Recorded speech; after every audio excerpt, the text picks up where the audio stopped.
kamar kecil mriki. Nah niku maka afdolnya dimulai dari jari-jari, jadi dicelupkan ke dalam. Oke. Tapi kalau seandainya dibalik gimana? Tidak apa-apa. Pakai keran dari nopo ujung-ujung jari, pakai jeding dari siku-siku. Tapi kita berat. Intinya yang penting pokoknya tangan ke basuh. Yang penting tangan apa? Ke basuh. Bebas. Diawali dari mana saja. Cuma sebagian ulama menganjurkan kalau pengen mudah dilihat situasinya. Kalau pakai keran ya dari atas lebih mudah. Kalau pakai kolah atau jeding dari nopo jari-jari. Nah, tangan itu mana definisinya? Tangan ini memiliki definisi sesuai dengan babnya masing-masing. Di bab pemotongan ketika orang mencuri. Dalam fikih itu ada bab ngetok tangan. Kapan nek wonge korupsi? Zaman biyen, zaman saiki tambah didukung. Kalau ada orang mencuri, ya maka dipotong tangannya. Lah, tangan di dalam bab mencuri itu sampai pergelangan tangan, bukan sampai siku-siku. Jadi dalam bab fikih itu kalau ada orang mencuri rubuh dinar, 1/4 dinar saja, maka tangan kanannya dipotong. Tapi pemotongannya sampai pergelangan tangan. Jangan keliru Pak, jangan potong sampai sini. Waduh, boeman Pak, dari sini. Ini kalau tangan di dalam bab apa? Bab pemotongan tangan. Kisos, oh, ternyata nyolong maneh, gak kapok Pak. Kakinya yang dipotong, jadi diselang sering. Kalau ini yang kanan, berarti kakinya dipotong kiri sampai mata kaki. Nyolong maneh, gak kapok Pak. Dipotong tangan kirinya sampai pergelangan tangan. Ditutuke, nyolong yang keempat kali, dipotong nopo kakinya. Jadi orang nggak punya pergelangan tangan dan tidak punya kaki kalau nyurinya 4 kali. Itu mestinya di dalam ilmu fikih syariat Islam ngoten, tapi buktinya mboten.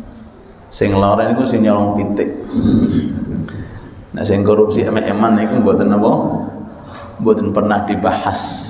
Yang mencuri ayam itu yang dibahas. Naudzubillah, mudah-mudahan kita dijaga oleh Allah. Nah, adapun tangan di dalam bab wudu niku dari jari-jari sampai teng siku-siku mriki. Niki definisinya. Nggih. Jadi kalau ada orang seandainya membasuh tangannya pakai definisi tangan dalam bab pemotongan, nggih mboten sah. Karena mboten bab babnya itu harus sampai nopo siku-siku niki ma'amir faqih bersamaan dengan siku-siku. Oke? Nah, afdalnya, keutamaannya kalau kita mau membasuh tangan, satu, dilebihi sampai teng bahu niki, Pak. Amin pun bahu nggih. Bahu. Nggih leres nggih. Niki kan pundak niki bahu. Dari mriki dibasuh. Pertama, alasannya nanti di surga, mudah-mudahan amin, Allahumma amin, Allah Ta'ala itu akan memberikan kepada kita perhiasan di tangan ini sesuai dengan mana batas kita membasuh tangan. Al-hilyatu tablughu fil jannati haitsu ma yablughul wudu. Perhiasannya itu akan dikasih sesuai di mana kita membasuh tangan. Kalau kita membasuh di sini sampai sini, mulai dari sini sampai nih, masya Allah. Oke, itu anjurannya pertama. Oke, jadi jangan bakhil-bakhil Pak.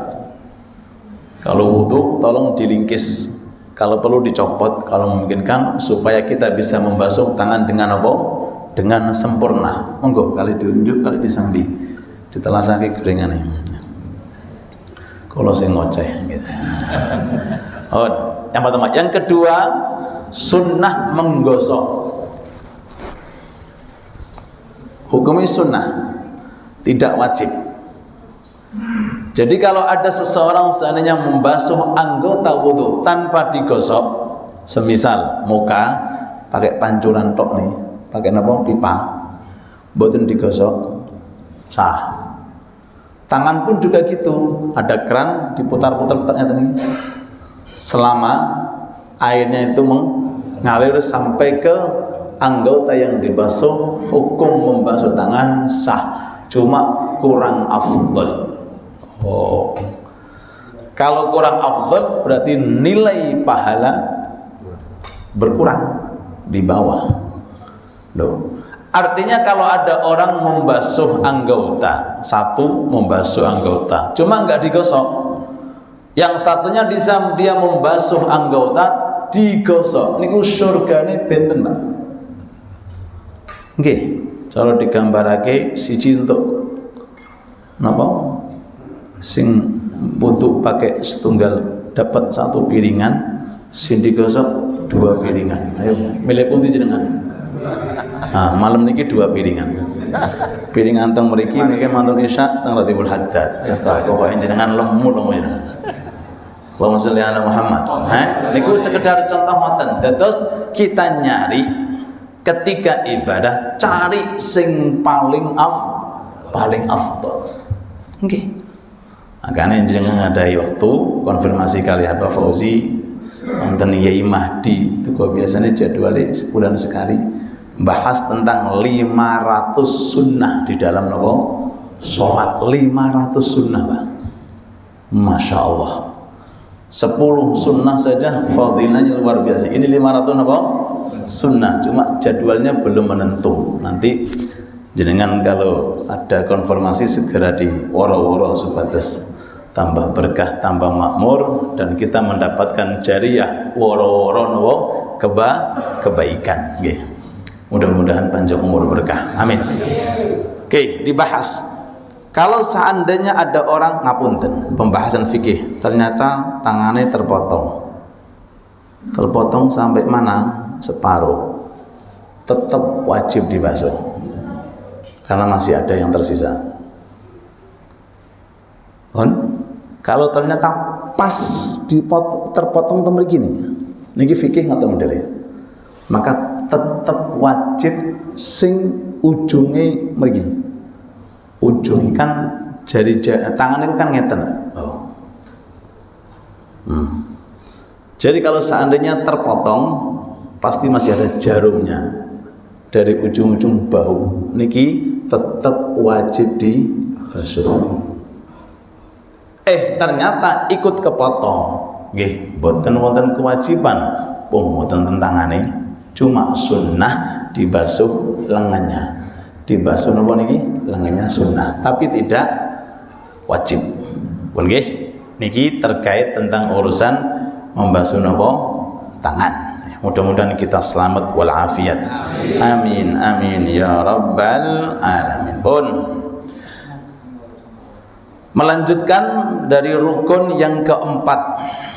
Setelah kita membasuh kedua tangan, maka kita punya kewajiban yang keempat, yaitu mengusap mashu syai'in min basyaratir ra's au sya'rihi. Ngusap sebagian kulit kepala, atau kalau enggak kena kulitnya, kena sebagian rambutnya, walaupun separuh helai rambut. Walaupun apa? Bukan sehelai, Pak, separuh helai, dengan syarat sebagai berikut. 1. Rambut yang berada di kepala. Ulangi malih. Kalau enggak punya rambut, maka harus kena kulit kepala. Kalau ada rambut, yang penting kena rambutnya walaupun tidak sampai ke kulit kepala. Lah, yang pakai rambut ini syaratnya harus berada di area kepala. Artinya kalau ada wanita biasanya rambutnya kan panjang. Yang diusap di sini, di pundaknya, atau mungkin di belakang punggungnya, karena rambutnya panjang, tidak sah wudunya. Kenapa? Karena keluar dari kepala. Bahkan kalau seandainya digulung, ngertos digulung biasanya digulung, diletakkan teng mriki, pas di atas kepala, kemudian diusap. Saya entar dulu, coba dikerembiak. Setelah diusap dikerembiak ternyata keluar dari kepala, wudunya enggak sah. Oh, pemasalan Nabi Muhammad. Padahal tadi ketika mengusap rambutnya ditaruh di digulung, nah di kepala. Setelah diusap, ulama mengatakan, saya entar dulu, coba dilepas gulungannya. Ternyata ketika dilepas, yang diusap tersebut keluar dari rambut kepala, keluar dari kepala, maka tidak sah mengusapnya. Ini bagi orang yang rambutnya panjang. Kalau rambutnya sing ngomong kan pendek terus, Pak. Nah, ini kalau jenengan pengen mendapatkan pahala senilai bilangan rambut, jenengan usap sedanten. Lah niki enak-enak rambutnya pendek. Sepundi carane? Nggih, perhatikake. Pun dibasahi telapak tangan, nggih. Mohon nggih. Izin nggih, kula coplok nggih. Nah, nembe potong soalnya. Nah, niki letakkan teng mriki. Nah, jari-jari jempolan kali jari-jari apa telunjuk letakkan teng mriki nih. Pun nggih. Pun nggih. Niki jari-jari jempolan letakkan teng pilingan. Kados modele kaya I love you ngoten, segitiga wajib, kan? Sisanya jari-jari tengah, ibu-ibu mungkin sambil bayangake. Jari-jari tengah manis dan jari-jari kelingking niku nanti ditarik ke belakang. Gitu. Dados jari-jari jempolan tetap pada tempatnya. Ke belakang, nah kan sakit kebalik, Pak, langsung dibalikkan. Nah, sehingga dengan sistem semacam ini rambut semuanya akan terbasahi dengan apa? Air, sehingga pahala jenengan sesuai dengan bilangan rambut, monggo dihitung masing-masing pinten rambutnya. Tapi kalau ada orang ngusapi cuma sebagian tok, lagi pun niku pahalane berapa? Satu helai nggih satu helai satu, dua helai nggih dua helai, tiga helai nggih tiga helai. Loh, niki keunikannya. Walaupun madhab Imam Syafi'i tidak harus semuanya, tapi beliau menganjurkan semuanya karena ada pendapat wajib diusap semuanya, yaitu pendapat Imam Malik.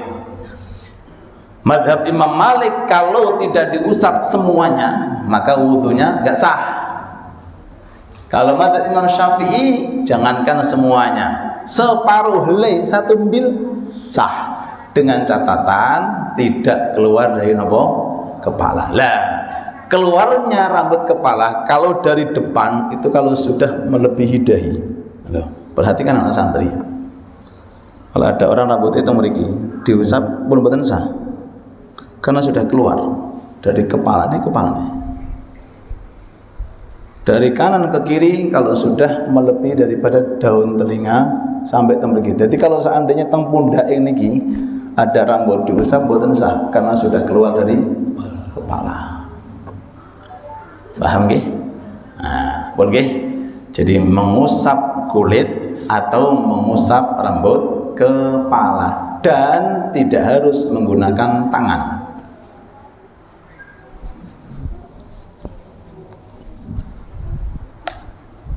Sah.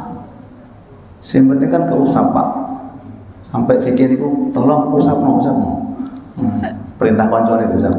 Bismillah, sah. Lalu niki fikih. Yang penting keusap. Paham nggih? Nah, pas ana udan-udan langsung bismillah. sah. Intinya pokoknya kalau wudu niku yang penting anggota kebasuh, yang penting anggota keusap walaupun dirinya tidak membasuh atau mengusap. Cuma hukumnya nopo kurang afdol, masuk perintah tolong wudu yaku mana. Walaupun itu sah-sah saja. Niki mengenai masalah mengusap rambut nopo kepala.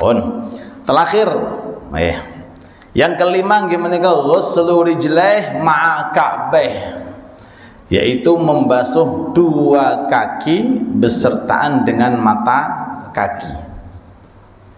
Nah, pun dua kaki lah. Ini prakteknya nggih kados dewa.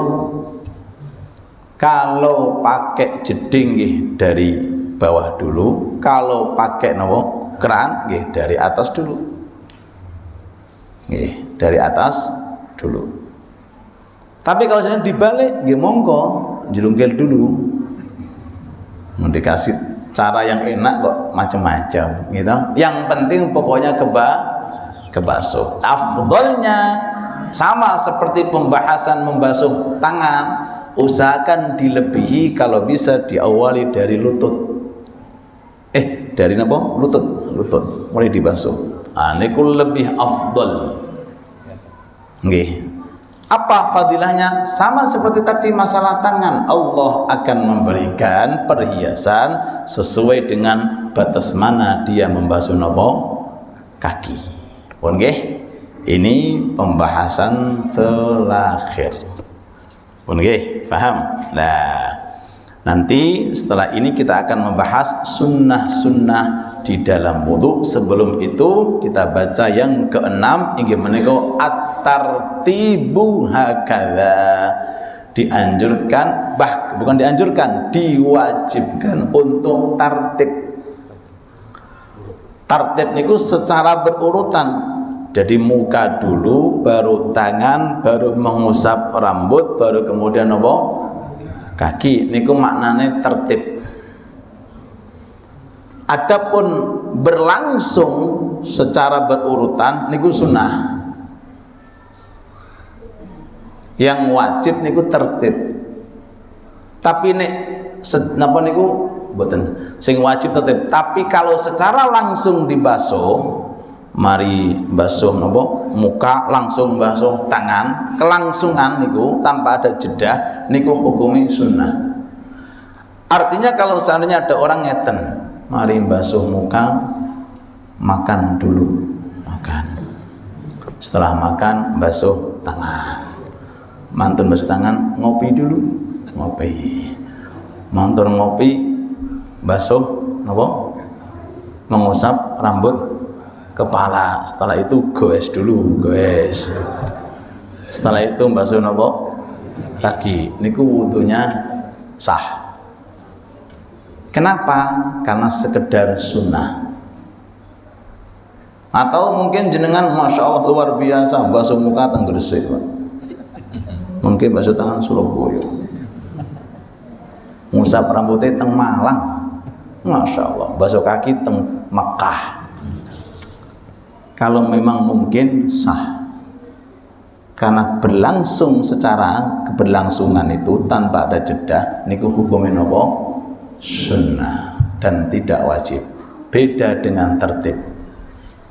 Kecuali dua keadaan tidak harus tertib. Kapan? Satu, ketika orang itu dia punya hadas kecil sekaligus punya hadas besar. Maaf, mantun buang air kecil kemudian dia junub. Kan dua. Punya hadas kecil iya, punya hadas besar iya. Gimana alternatifnya? Langsung mandi. Mandi menghilangkan hadas besar sekali. Kalau sudah mandi, jenengan bebas mulai dari bawah dulu, tengah, atas, monggo. Atas dulu, tengah, bawah, monggo. Tengah dulu, atas, bawah, bebas. Karena dalam mandi tidak dianjurkan tertib. Lah, wudunya sudah masuk. Karena hadas besar kalau sudah dikondisikan, maka hadas kecil dengan sendirinya akan hilang. Jadi nggak perlu wudu lagi. Loh, Ustadz, saya kan punya hadas kecil, kemudian hadas besar, kan punya dua hadas. Iya.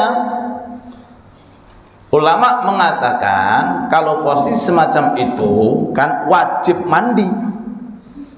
Lah, dengan kewajiban mandi itu sudah sendirinya hadas kecil masuk ke dalamnya, sehingga walaupun nggak tertib tidak ada apa-apa. Karena apa?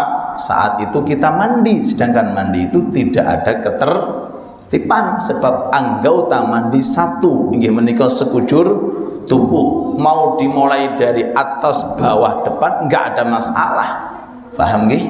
Dengan catatan tidak dia membatalkan wudunya, mungkin dengan memegang kemaluannya atau mungkin memegang istrinya kalau madzhab Syafi'i. Kalau ternyata iya, maka wudunya batal, tapi mandinya tidak wajib diulang. Ini pertama. Yang kedua, tidak wajib tertib kalau wudunya sambil menyelam. Terjun dari bismillah nawaitul wudu'a li rafil beleng dari belakang dulu, bokongnya dulu jatuh beleng, langsung wus sudah wudu, nawaitul wudu'a beleng. Atau mungkin nyelam.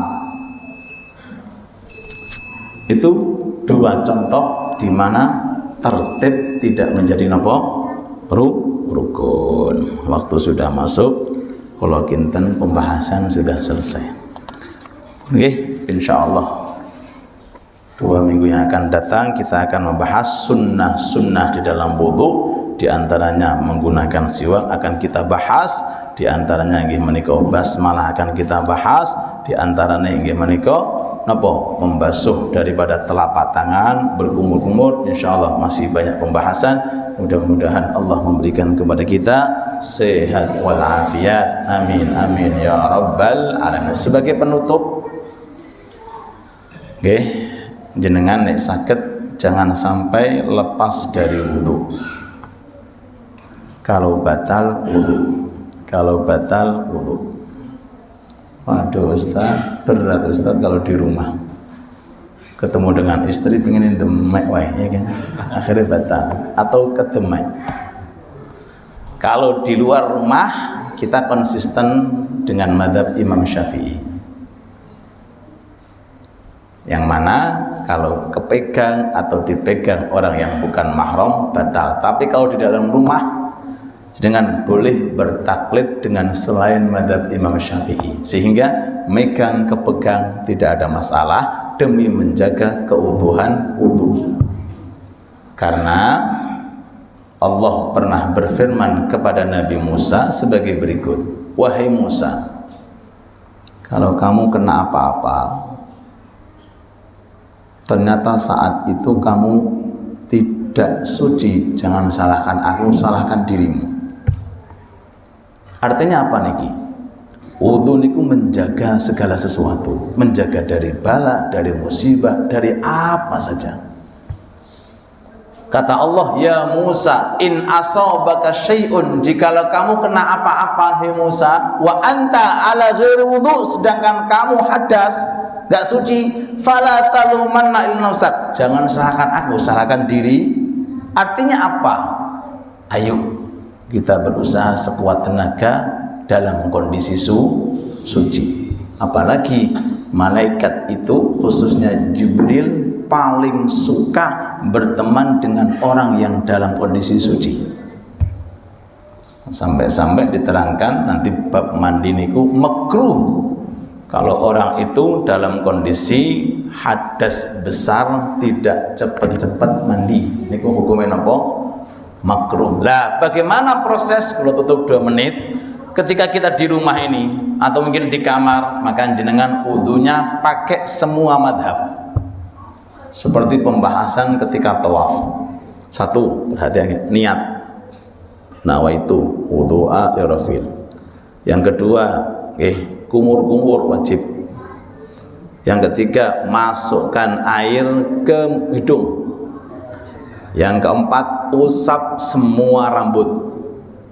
Yang kelima, gosok anggota yang dibasuh, muka, tangan, dan kaki. Yang keenam, tadi harus secara berkesinambungan. Kalau 6 ini jenengan kerjakan, tapi ini dalam kondisi darurat loh nggih.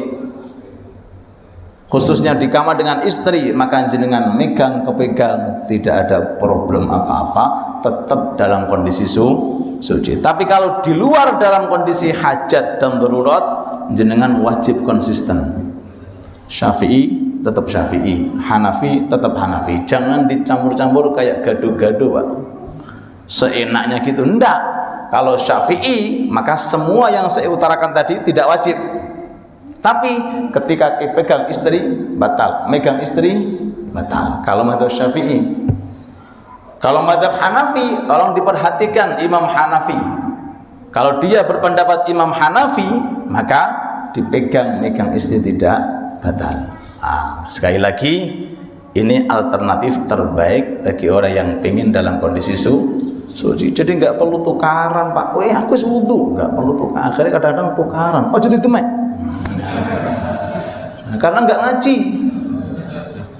Kalau dia ngaji enak, udah apa silahkan demek aja, nggak apa-apa, punya ilmunya. Tapi kondisi di dalam rumah. Kalau di luar rumah pun harus konsisten dengan mazhab Imam Syafi'i. Wallahu taala alam.